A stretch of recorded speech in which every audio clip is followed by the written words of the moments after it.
Para empezar, Miguel Hidalgo no era este señor. Este no es el padre de la patria. Ah, chinga, ¿cómo de que no? Te estarás preguntando. Si su cara está en todos lados.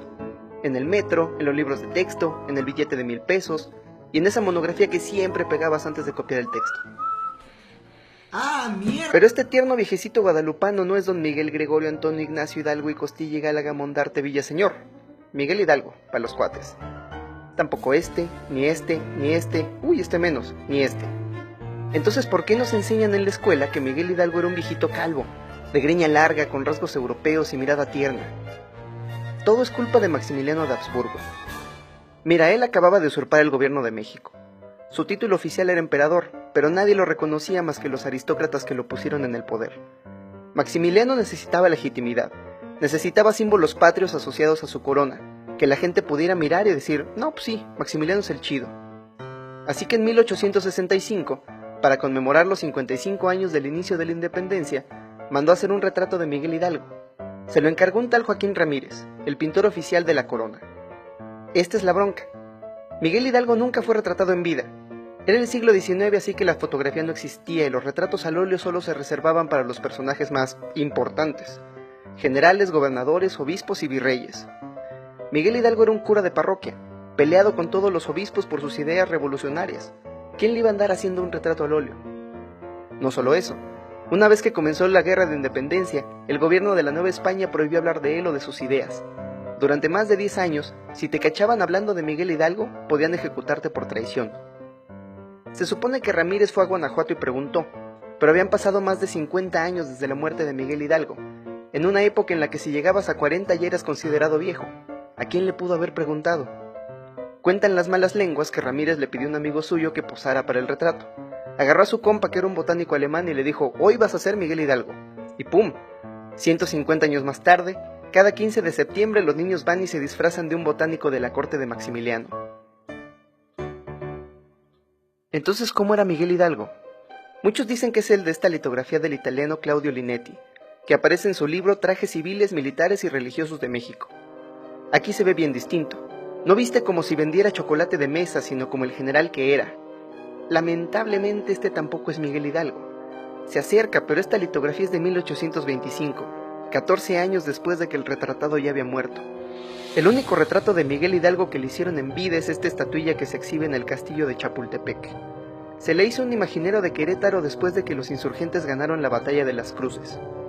En un artículo del diario El Imparcial, publicado en septiembre de 1900, se describe esta estatuilla como el único retrato auténtico de Hidalgo que se conoce. Tiene piel morena, nariz ganchuda y un traje barato. Luce más como el mestizo argüendero que era y menos como el amigo alemán de Maximiliano. Casi todo lo que nos contaron de Miguel Hidalgo es falso, como este estandarte. Aparece en todas sus representaciones, hasta parece que Miguel Hidalgo nunca salía de casa sin él. Y el caso de esta pintura en específico es bien curioso porque está expuesto justo detrás del estandarte real. La Virgen que Miguel Hidalgo cargaba en batalla era un cuadro enorme. Se la robó de la iglesia de Atotonilco en una de las primeras poblaciones que liberó. Era un cuadro gigante, pero quería este en específico porque mostraba una virgen morena como su ejército. Le puso un par de palos detrás y entre 20 indios se tomaban turnos para cargarla, porque era una imagen pesada. Los españoles tenían a su propia virgen, una virgen blanca por supuesto, pero la suya era una telita más parecida a la que hoy le atribuimos a Miguel Hidalgo. Cuando el ejército insurgente la veía decían, qué poca virgen tienen los españoles, qué poca madre, y de ahí viene la expresión. Ahí te va otra mentira de tus clases de historia que hasta el presidente se creyó. Mira este pobre señor, tirando gritos desde un balcón, tocando él mismo la campana. Nada pasó así. De entrada la casa de Hidalgo no tenía balcón. La primera arenga fue en el patio principal. Era de noche. Aldama y Allende llegaron bien preocupados porque ya les habían descubierto la conspiración.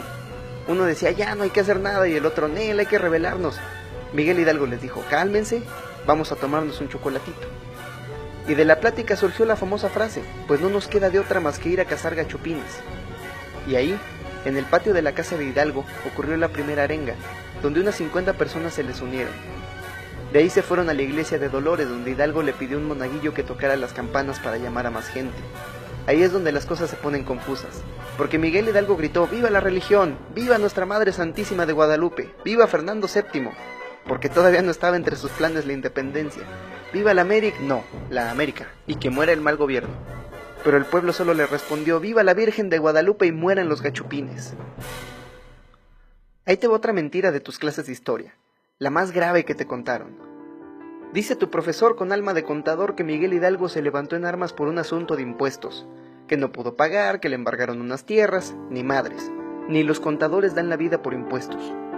A la SEP se le olvida que Miguel Hidalgo era un viejo cabrón. Hidalgo era demasiado listo y viejo para ser un cura de parroquia. Estaba ahí porque siempre se estaba metiendo en pedos con sus superiores. Él solía decir que la Biblia no debe ser leída de rodillas y con devoción, hay que leerla con libertad de entendimiento.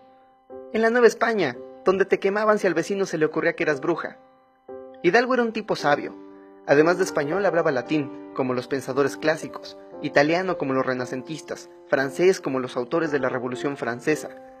Pero además hablaba tarasco, náhuatl y otomí, como sus feligreses. Estaba atrapado entre dos mundos. Por un lado conocía las ideas revolucionarias más avanzadas de su época. Por el otro había visto todo el dolor que los españoles le ocasionaban a su pueblo. Su lucha era real. Miguel Hidalgo no estaba luchando por impuestos. Y era cabrón. Su ejército saqueaba las haciendas, destruía las minas. Cada que llegaba una población abría las cárceles, que solían estar llenas de indígenas y pobres.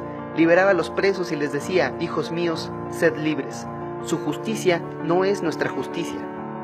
Se refería a la justicia del sistema, esa que te castiga por ser indio y por ser pobre.